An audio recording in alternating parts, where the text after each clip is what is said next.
Shoot করছি, যেটা করার কথা নয়। একটা কথা বলেনি দেব, একদিন শুধু বললো আমার আজকে খুব কষ্ট হচ্ছে, স্কিনটা ব্রিথ করতে পারছে না, তো একটা অন্য জিনিস চাপানো আছে এবং সেটা চাপলেও কষ্ট হচ্ছে সেখানে, কিন্তু একটা কথাও বলেনি সে রাত্রিরে সিনটাও করেছিল ওই মেকআপে। এই এতক্ষণ ধরে মেকআপ একটা চেয়ারে বসে হওয়া সম্ভব নয়, তার জন্য পার্লারে রিক্লাইনার যেগুলো হয় খুব ভালো গদি দেওয়া, সেই চেয়ারটা নৈনিতালে কোথাও নেই। আমার ডান দিকে যে ভদ্রলোক বসে আছে সে বললো চেয়ারটা যাবে কলকাতা থেকে, ওরকম একটা বড় রিক্লাইনার কেনা হলো, গদি দেওয়া একটা ভেরি এক্সপেন্সিভ রিক্লাইনার, সেটা কলকাতা থেকে নৈনিতাল পৌঁছলো এবং সেইটা যে ঘটেছিল সেই মানুষটা ডান দিকে। ওই একটা চেয়ার যাওয়াটা একটা রূপকের মতো। আমি যেটা বলতে চাইছি, সেই পরিশ্রমটা, সেই নিষ্ঠা, ইচ্ছে, সেইটা বাংলা ছবিতে কেউ কোথাও এক বিন্দু সেদিনকে কম করেনি। তার জন্য এই পুরো টিমের তরফ থেকে রানার প্রতি কৃতজ্ঞতা। রানা কিছু বলো। হ্যাঁ, নমস্কার। যেটা বলছি, আমার কথা শোনার মতন খুব একটা ইন্টারেস্ট কারো আছে বলে আমার মনে হয় না। আমি ফুটেজ চাই না। আমি একটা কথাই বলতে চাই যে সিনেমার যে ইউনিভার্স, সেখানে একটা সিনেমা ধূমকেতু হোক বা অন্য কোনো সিনেমা হোক, সেখানে প্রযোজক হচ্ছে সিনেমার বাবা, আমি আর দেব হচ্ছে ধূমকেতুর বাবা, আর এই সিনেমার মা হচ্ছে সিনেমার ডিরেক্টর কৌশিক দা। তাই আমি এই গানটা আজকে কৌশিক দাকে উৎসর্গ করতে চাই। সবাই সবার মাকে উৎসর্গ করবে, কিন্তু সিনেমার মা এখানে হচ্ছে কৌশিক গাঙ্গুলি। তার যে স্ক্রিপ্ট, তার যে বানানোর পর যা প্ল্যানিং, সবকিছুই আমরা শুধু সাহায্য করেছি, পাশে থেকেছি। যারা অভিনয় করেছে তারা নিজেদের সাধ্যমতো করেছে। দেব তো পুরো প্ল্যানিংটাই, প্রোডাকশন ডিজাইন থেকে শুরু করে সবকিছুই করেছে। আমার নতুন করে বলার কিছু নেই, ধূমকেতু একটা ইউনিভার্স। আপনারা বুঝতে পারছেন যে 9 বছর বা 10 বছর আগে সময় কিন্তু থেমে গেছিল একটা জিনিসে, এটা হচ্ছে দেব শুভশ্রী জুটির একটা সিনেমার সময় থেমে গেছিল। সেই সময় আবার 14ই আগস্ট শুরু হচ্ছে। আমরা টাইম মেশিনে করে 9 বছর আগে ফিরে যাচ্ছি। একটা প্রজন্ম বা দুটো প্রজন্ম অপেক্ষা করছে দেব শুভশ্রীকে আবার পর্দায় একসাথে দেখার জন্য।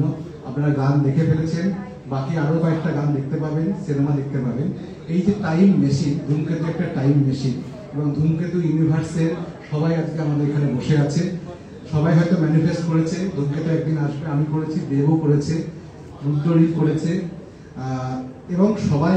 সবচেয়ে বড় হচ্ছে যে মানুষ, এই যে এতদিন ধরে অপেক্ষা যে করা যায়, অপেক্ষা করার পরেও যে একটা ফল পাওয়া যায়, এটা আমরা দেখেছি। যেটা কৌশিকদা বলছিল, যে কোনো ফেসবুক পোস্টে এসে সবাই ধূমকেতু কবে আসবে, ধূমকেতু কবে রিলিজ হবে। আমরা অনেকবার চেষ্টা করে দেখেছি। এই যে যেরকম মাইক বন্ধ হয়ে যাচ্ছিল, একটা ঘটনার কথা মনে পড়ছে, 2019 সালে একবার একটা পরিস্থিতি তৈরি হয়েছিল, ধূমকেতু রিলিজ হবে, 19 থেকে 20 সব ঠিক হতে যাচ্ছিল, করোনা চলে এলো, কোভিড চলে এলো, প্যান্ডেমিক চলে এলো, সব বন্ধ হয়ে গেল। আবার আস্তে আস্তে তারপরে এইবারটা একদম একটা যে কথাটা বলতে হবেই আর কি, যে দেব যেভাবে ব্যক্তিগত উদ্যোগে, যেভাবে ইনিশিয়েটিভ নিয়ে এই যে রিলিজটার জন্য আমাদের যা যা প্রবলেম ছিল, কিছু আইনগত সমস্যা ছিল, দেব ছাড়া এই প্রবলেম সলিউশন কোনোদিন কারোর করা সম্ভব ছিল না। তাই দেব এখানে মহাদেব ধূমকেতু, এবং বাকি কথা দেবী বলবে। আপনারা সবাই অপেক্ষা করছেন। আমার শুধু একটা কাজ বাকি আছে, বাকিটা তারপরে হচ্ছে।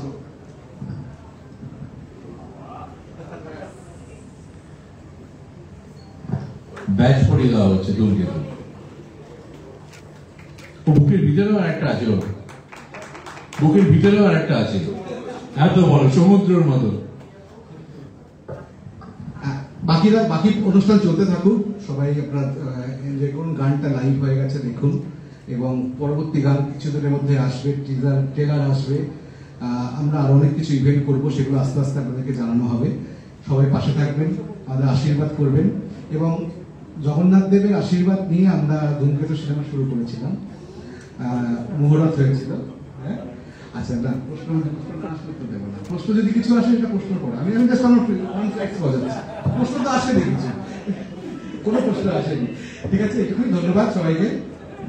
হ্যাঁ, এবারে খুব আনন্দের দিন সত্যি আমাদের সবার জন্য, আপনাদের জন্য, প্রত্যেকের জন্য। এবার বুঝতে পারছেন, অনুপমের কথা বলে নিয়েছি, আমি আমার অনেক কথা বলে নিয়েছি, রানা বলেছে, দুলালদা বলেছেন, অলকদি, রুদ্র সবাই বলেছে। এখন হাতে বাকি একজনই রয়েছে, এইটুকুনি বলতে পারি 9-10 বছর আগে যে দেব ছিল বাংলা সিনেমায়, যে সুপারস্টার দেব 9 বছর আগে ছিল বা 10 বছর আগে, সেই দেব এখন অনেক বদলে গেছে। তখন সে অভিনেতা ছিল, আজকে আজকে সে ইন্ডাস্ট্রিতে একটা খুব গুরুত্বপূর্ণ প্রযোজক এবং খুব দায়িত্ব নিয়ে যে যাত্রাটা আমি বলবো বনহাস এবং ধূমকেতু দিয়েও শুরু করেছিল। এই দেবে এই যে বিরাট ট্রান্সফরমেশনের জার্নি, সেই জার্নি কিন্তু বনহাস আর ধূমকেতু দিয়ে শুরু হয়েছিল। আজকে এই ইন্ডাস্ট্রিতে এই মাল্টিপ্লেক্সের এক অপরিহার্য অংশ, আজকে সব রকম সিনেমায় অপরিহার্য অংশ নিজেকে নিজের পরিশ্রম দিয়ে গড়ে তুলেছে। এবং এর জন্য আমি খুব গর্বিত যে একটা মানুষ জানে কখন একটা জায়গা থেকে সময় উপযোগী হয়ে ওঠা যায়। এই যে ওর লড়াই, এই যে পরিশ্রম এবং একটা হাউস তৈরি করে নিজের পছন্দ মতো ছবি বারবার করে করতে থাকা এবং বাংলা সিনেমার এই যে উপকার করতে থাকা, পরপর ছবি করে একটা অন্য সিনেমাকে প্রতিষ্ঠা করা, তার জন্য অপরিসীমভাবে কৃতজ্ঞ থাকবে বাংলা সিনেমা ওর কাছে। আমি অনুরোধ করবো এই ছবির প্রযোজক এবং মুখ্য চরিত্র দেব যদি কিছু বলে। ও আমাদের খুব কাছের মানুষ, খুব বন্ধু, অক্লান্ত পরিশ্রম করেছে এবং এই যে ঘুমোতে দাও, ওর আমি নিশ্চিত 14, 15, 16 তারিখ পর্যন্ত ঘুমোবে না। এই ছবিতে যখন পরপর হাউসফুলের বোর্ড ঝুটবে তখন হয়তো দেব ঘন্টা 4-5 একটু বেশি ঘুমিয়ে নেবে। দেব, তোমরা এত ভালোভাবে গুছিয়ে কথা বলে যেন মাইক হাতে নিতেই ভয় পাচ্ছি। Thank you Kaushika, thank you so much. রানাদাকে ধন্যবাদ। রানা দিয়ে শুরু করি। এই প্রথম প্রস্তাবটা আসে রানা তার কাছে। রানাদার সঙ্গে এটা আমার প্রথম ছবি নিয়ে আলোচনা হয়নি। এর আগে আমরা আরেকটা ছবি প্ল্যান করেছিলাম, সেটার ফটোশুটও হয়েছিল, সেখানেও ঘটনাচক্র শুভশ্রীও ছিল না। হ্যাঁ, রাহুল, প্রিয়াঙ্কা, আমি, শুভশ্রী, 4 জন ফটোশুট। গুপি বালাই আফগানিস্তান বলে একটা প্রজেক্ট ছিল, সেখানে আমরা লুকসেট সবকিছু হয়ে যায়, বাট লাস্ট মোমেন্টে যা হয় সেইটা কোনোদিনও আলো দেখেনি আর কি। তারপরে আবার রানাদা ফোন করে, এবারে তো হবেই। এবারে যা হয়, তখন আমি গল্প খুঁজছিলাম কি ভালো গল্প, আমি কিভাবে রিমেক থেকে বেরোবো চেষ্টা করছিলাম। চাঁদের পাশে কান্না দিয়েছিল তখন অন্যরকম একটা গল্প। তারপরে অনিরুদ্ধ রয় চৌধুরী মানে টনিকা তখন গুণহাস নিয়ে আসে আমার কাছে। তারপরে রানাদা ফোন করে, তখন আমি খুঁজছিলাম এরকম ধরনের স্ক্রিপ্ট। তখন কৌশিক দার সঙ্গে আলাপ হয়। কৌশিক দা বললো কে আমি একটা ছবি করছি ধূমকেতু। অবাকই ছিলাম, কারণ তখন আমাকে নন অ্যাক্টর, এখন বলছে নন অ্যাক্টর, কিন্তু বিশ্বাস করুন 10 বছরের লড়াইটা সবাই নন অ্যাক্টর বলেই পরিচিত ছিলাম। আমার ছবি ব্লকবাস্টার সমস্ত রেকর্ড করছে, কিন্তু অ্যাক্টরের তকমাটা পাচ্ছি না। খিদে তো থাকে কি নিজেকে আরো কিভাবে মানুষের কাছে পৌঁছবো। এবারে কৌশিকদার সাথে বসি, কৌশিক আমাকে একটা গল্প শোনায়, আমি মুগ্ধ, আমি প্রেমে পড়ে গেছিলাম। কৌশিক একটু আগে বললো না ডান কি ডান ভিতরে একটা ধূমকেতু, ভিতরে শুধু একটা না, একটা ধূমকেতু সমুদ্র, মানে কতটা আবেগ এই ছবিটা নিয়ে আমার আছে সেটা শব্দ দিয়ে হয়তো বোঝাতে পারবো না। বিভিন্ন রকম বলবে কি দেব শুভশ্রীর জন্য এটা আমার কাছে স্পেশাল, না না না না না, এই ছবিটা দেখুন। এই ছবিটা প্রত্যেকটা শিল্পী যারা বসে আছে বা যারা আজকে উপস্থিত থাকতে পারেনি তাদের ব্যক্তিগত কারণের জন্য, বা আমরা হয়তো তাদেরকে ইনভাইটও করি, সেটাও হতে পারে, তাদের জীবনে এটা সেরা কাজ। মানে আমি কি বলবো, মানে তখন না এমন একটা প্যাশন ছিল, এখনো আছে হয়তো, কিন্তু এই প্যাশনটা কোথাও হারিয়ে গেছে। সবাই তাদের বেস্টটা দেওয়ার কথা বলছে। অফকোর্স রানাদা চেয়ারটা নিয়ে এসেছিল, রানাদার অবদান অনেক কিছুই আছে। এই ছবিটা গল্প ছিল, আমরা শুটিং করার কথা ছিল দার্জিলিং এ, হঠাৎ করে রানাদা বললো না দার্জিলিং অনেক বেশি শুটিং করেছো তোমরা, আমরা অন্য কোথায় করবো। আমি বলি বাজেট বাড়বে, বলে না সেটা আমি দেখে নেবো। আজকে আমাদের গাড়িতে নিয়ে একটা আলোচনা হচ্ছিল, আবার এক খরচা বাড়াচ্ছে, বলছে সেটা আমার দায়িত্ব, সেটা আমি খরচা করবো। তো খরচার জন্য মানুষটা পেছনে কোনোদিন হাতে নি, সরি তো বললাম না নৈনিতালে শুট করবো, নৈনিতাল, আমরা কাশ্মীরে শুট করবো। কাশ্মীরে আমরা লজিস্টিক প্ল্যান করলাম, কিন্তু কাশ্মীর তখন শুটিং ফ্রেন্ডলি পাইনি বলে আমরা কাশ্মীরের লোকাল এক জায়গায় গিয়ে শুট করলাম, যেটা নারকান্ডা বলে একটা জায়গা, সিমলা থেকে 2-2.5 ঘন্টা পাহাড়ে আরো উঠতে হয়। মানে এতটাই প্যাশন ছিল যে আমরা দিন রাত এক করে চেষ্টা করছি একটা নতুন কিছু করবো। 2014-15 কথা বলছি, কিন্তু আজকেও ওই প্রচেষ্টাটা ছিল বলে আজকে ছবিটা এখনো ঝকঝকে লাগছে, এখনো মনে হচ্ছে আজকের ছবি। মানে এখন আমরা বাজেট নিয়ে আলোচনা করি কি এটা হবে না এটা হবে, চলো কিভাবে কম টাকায় ভালো কাজ করা যেতে পারে। তখন আমরা শুধু ভালো কাজটাই ভাবতাম, টাকা নিয়ে কোনোদিনও ভাবতাম না। সেটাই আমার মনে হয় সেটাই হওয়া উচিত, টাকাটাও very important. But coming back to the point, Kaushik da, আমার মনে হয় যে কৌশিক একটা জিনিয়াস লোক, মানে একটা ম্যাজিশিয়ান, যে সেটে থাকলে as an actor you feel super confident. কি হয়, আমি তো অনেকগুলো ছবি হয়ে গেল, ডিরেক্টর বলতে পারে, বোঝাতে পারে, অনেক সময় অনেক জায়গা হয়, সবাই কিছু বলছে না, কিন্তু একজন ডাইরেক্টর যে বলতে পারে, বোঝাতে পারে, করে দেখিয়ে দিতে পারে যে আমি এটা চাইছি, যে কোনো অভিনেতার জন্য এর চেয়ে বড় জিনিস হতে পারে না। যে অনেক সময় ডাইরেক্টর অ্যাক্টরের মধ্যে একটা কমিউনিকেশন গ্যাপ হয়, না দেব আমি এরকম চাইছি, বলে দিয়ে চলে গেল, এরকমটা কি রকম সেটা বোঝাতে যে গ্যাপটা হয়, সেটা খুব কম ডাইরেক্টর সেটা করতে পেরেছে। সেইখানে কৌশিকদার সাথে আমার প্রথম ছবি, আমাদের ওয়াও, মানে এই যে বুড়ো যে হাঁটাটা, আমি 10 রকম ভাবে প্র্যাকটিস করেছিলাম। কে একটা বয়স হচ্ছে 82 বছর বয়স, সে তো দেবের মতন হাঁটবে না, কিন্তু কৌশিক আমাকে তো কনভিন্স করতে হবে, উনি তো পারফেকশনিস্ট, কিভাবে কনভিন্স করবো? আমার মনে হয় রুদ্রকে আমি দেখাতাম কোন হাঁটাটা রাখবো, কি মনে আছে তো কে করে কৌশিকদার কাছে গিয়ে কে নাম বডি ব্যালেন্সটা একটু এরকম এরকম করি, দু পায়ের ব্যালেন্সটা নিয়ে হাঁটবো। কৌশিকদা বলে হ্যাঁ এটাই তো চাই, হ্যাঁ এরকম আরেকটু এটা করে নাও।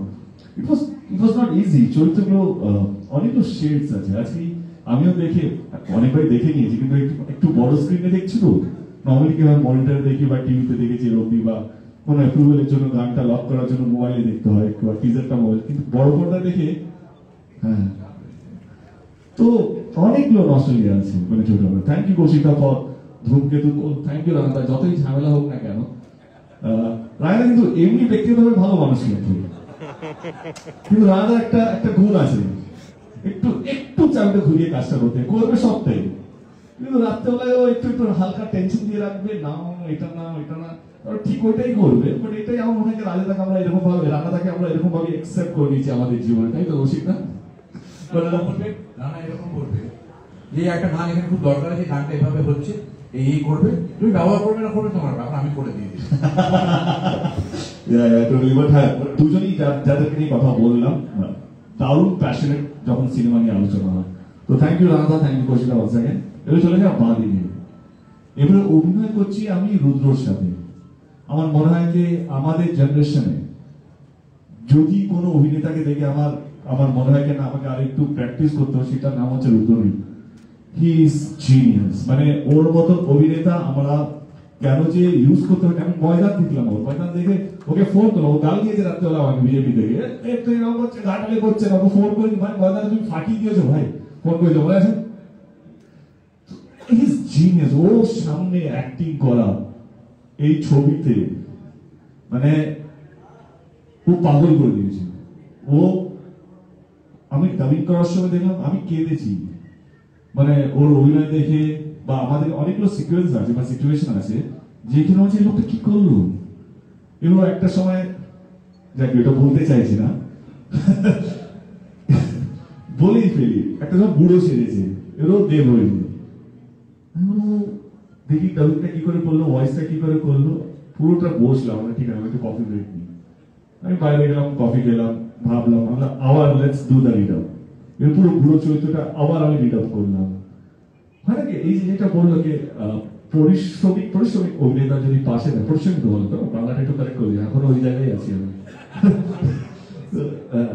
অভিনেতা যদি পাশে থাকে যে কত ভালো হয়, সেটা অভিনেতারা বুঝতে পারে বা হয়তো অনেক সময় কথা নিয়ে বোঝাতে পারে না। Thank you Rudra, thank you so much. He has been a great help in the film, brilliant he is. আমি আবার বলছি এই ছবি যদি কেউ ন্যাশনাল অ্যাওয়ার্ড পায়, কৌশিক আমি পাবে, নাম গেলে আবার দিয়ে আরে দাদা আপনি কষ্ট করবেন কেন, রানা সাহেব অনেক লোক পেয়ে বসে আছে, আরে রানা সাহেব আপনি পাঠিয়েছেন, আমি এমনি পাঠিয়ে দিতাম, কিন্তু যে এদের দুজনের কথা যে ডিজার্ভ করে সেই মানুষটা, I think is brilliant in the film. নিজের বলছেন দুলালদার সঙ্গে আমার সেকেন্ড ছবি অগ্নিশপথ, উনি আমার বাবার প্লে করেছে, প্রথম ছবি আমার। এই লোকটা যে কি বড় মাপের অভিনেতা, আমরা যে কেন ইউজ করতে পারিনি বা পারলাম না ওই বড় বড় চরিত্রের জন্য। আমার মনে হয় দুলালদাকে যেইভাবে উনি বাবার চরিত্রটা পোর্ট্রে করেছেন, আমি অনেকগুলো বাবা ছেলে ছবি করেছি, কিন্তু 10 বছর হয়ে গেছে হ্যাঁ শুটিং করে। আমি এক কথা নিজের প্রমোশন বা নিজের ছবির টিকিট, দুটো টিকিট বিক্রি করার জন্য কথাগুলো বলছি না যেখানে, কারণ এই ছবিটা না বক্স অফিসে উঠে চলে গেছে আমাদের, মানে কিছু কিছু ছবি হয় একটা ইমোশনেই চলে। ধূমকেতু আমরা কেউ এই মঞ্চে বসে নেই কে এটা বলার জন্য কি আমরা বক্স অফিসের জন্য, না না, তাহলে ছবিটা রিলিজ করতাম না, অনেক আগে রিলিজ হয়ে যেত। এই যে আটকিয়েছে বিকজ অফ দ্য ইমোশন, সবাই নিজের ইমোশনটা এই সঙ্গে জড়িয়ে রেখেছে। দুলালদা অপূর্ব এই ছবিটার মধ্যে, দুলালদার সঙ্গে প্রত্যেকদিন শর্ট দেওয়ার আগে জিজ্ঞেস করবো কি করছো তো, কি করছো তো, আরে কি করছো, ঠিক আছে ঠিক আছে। অ্যান্ড দুলালদার সাথে আমার অনেক সিন আছে ছবিটার মধ্যে, মানে সিনের পর সিন আছে, যেখানে বড় বড় মানে সংলাপ চলছে। ইটস নট ইজি দুলালদার সাথে অভিনয় করা, ওই প্রস্তাবে নিয়ে এক টাইমস, ছেলে হয়ে এক টাইমস, কখনো বকছে, কখনো ভালোবাসছে, কখনো চিৎকার করছে। অ্যান্ড সেইখানে আগে this old man is doing so good, এই ওল্ড ম্যানটা থাকা হয়ে যাচ্ছে, দুটো বৃদ্ধ মানুষ দুজন কথা বলছে, and সেখানে একটু ব্যালেন্স ইট, ওই বয়সটাকে তো আমাকে মেলাতে হবে। It was not easy job. Dulalda's সাথে অভিনয় করা is not easy, but I think he made me so comfortable. And thank you Dulalda, thank you so much, thank you. অলকানন্দাদিকে নিয়ে কি বলি, এই গানটা সত্যি বলার জন্য মানে she is like that, মানে পুরো ছবি জুড়ে সহজ সরল মা বলে যেটা বোঝানো যায়, এবং এই চরিত্রগুলো না আমাদের সহজ নয় কিন্তু, মানে আমি যে চরিত্রটা প্লে করেছি বা রুদ্র বা দুলালদা, এগুলো সাধারণভাবে আসে না, প্রত্যেকদিন কেউ লিখতে পারে না এই চরিত্রগুলো, এটা once in a blue moon পায়। আমার মনে হয় রুদ্র এরপরে এই জীবনে এইরকম ধরনের চরিত্র পাবে না, আমিও পাবো না। দেব ধূমকেতুর মতন চরিত্র আমার মনে হয় না কেউ আমার জন্য লিখবে, বা লিখতে সম্ভবও কিনা আমি ডাউট করিনি। আমার 48টা ছবি হয়ে গেছে, তার সত্ত্বেও আমি এত বড় বড় কথা দায়িত্ব নিয়ে বলছি।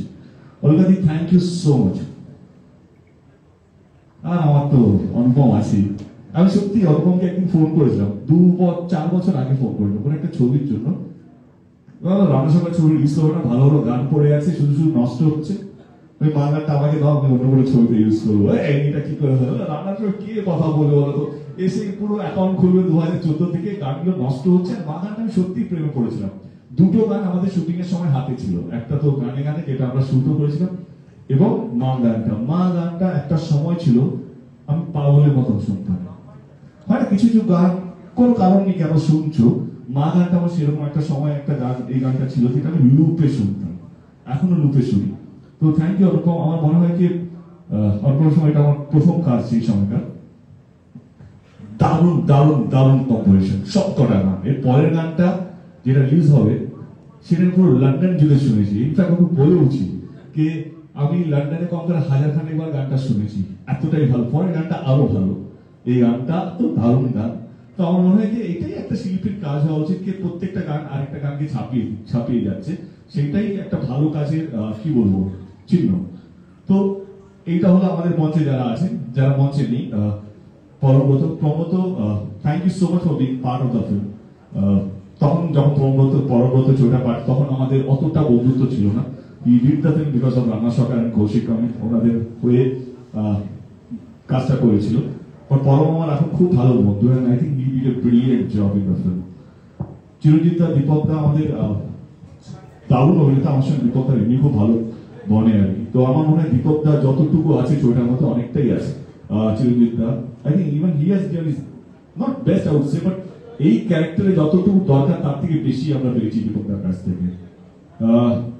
Last but not the least, Subhashree, আমার মনে হয় ওরও জীবনে সেরা কাজ, যেটা কৌশিক একটু আগে বলছিল, তখন আমরা চিহ্নিত যে আমরা কমার্শিয়াল ছবির নায়ক নায়িকা, তাদেরকে নিয়ে it's a big film, it was not an easy film, কে তাদেরকে বিশ্বাস করে কাস্ট করা, এবং আমি হলফ করে বলতে পারি অ্যাজ এ প্রডিউসার হিসেবে আজকে দাঁড়িয়ে আই এম ভেরি প্রাউড যে ওই সময় আমি হ্যাঁ বলেছিলাম শুভশ্রী এই ছবিতে আছে বলে। অ্যান্ড ও যেভাবে পাঠ করেছে ছবিটার মধ্যে, আমার মনে হয় যে এখন তো অনেক বেশি উন্নত পরিণত, এটা বলেও থাকে, বাট মাঝে মাঝে উন্নত পরিণত পরেও আমাদের পুরনো ইনোসেন্ট দেখতে আরো বেশি ভালো লাগে। আমার মনে হয় কোথাও যেন শুভশ্রীর ক্ষেত্রে এই ছবিতে সেটাই হবে, কি আমার মনে হয় এটা জীবনের সেরা ছবির মধ্যে একটা ছবি হয়ে থেকে যাবে আমাদের সবার জীবনে।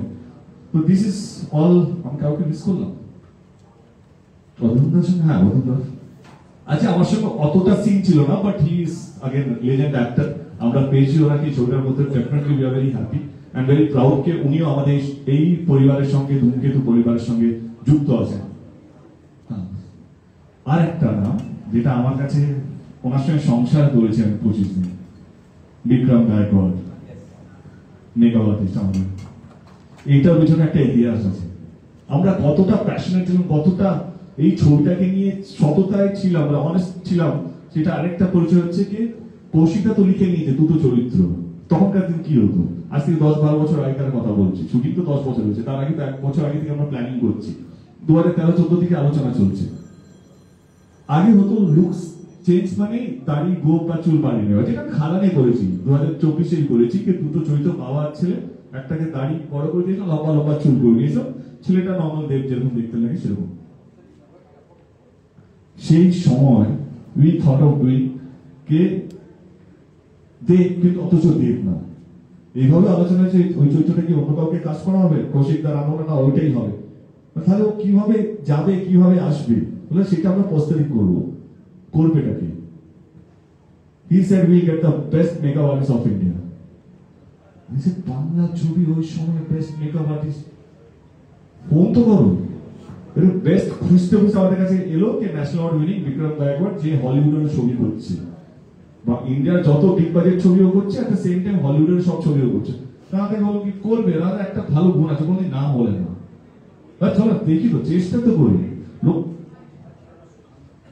জাতিসর পরে ন্যাশনাল অ্যাওয়ার্ড পেয়েছে, আগে জাতিসর আগে ন্যাশনাল পেয়েছে, ওকে সরি।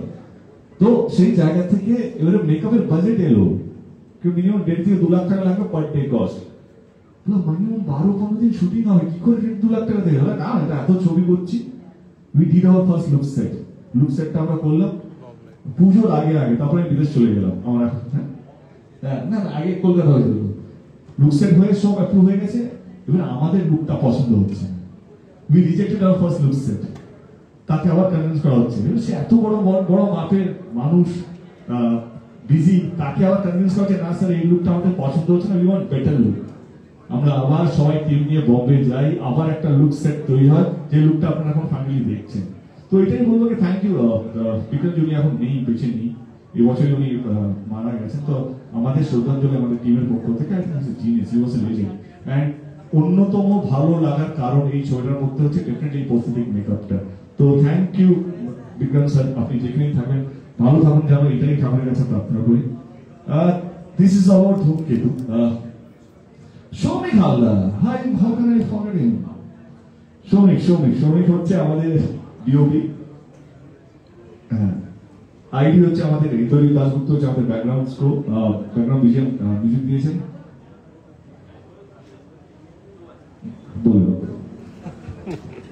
আমরা পুরো আমাদের যে আর্ট ডিরেক্টর ছিলেন ধনঞ্জয় মন্ডল, ঠিক আছে, ধনঞ্জয় মন্ডল হচ্ছে এখন বম্বের খুব বড় একজন আর্ট ডিরেক্টর, তিনি তিনবাংশ দুর্গের সঙ্গে কাজ করেন। আমরা পুরো নৈনিতালে যা শুট করেছিলাম তার ইন্টেরিয়রটা কলকাতায় বানিয়েছি, মনে আছে?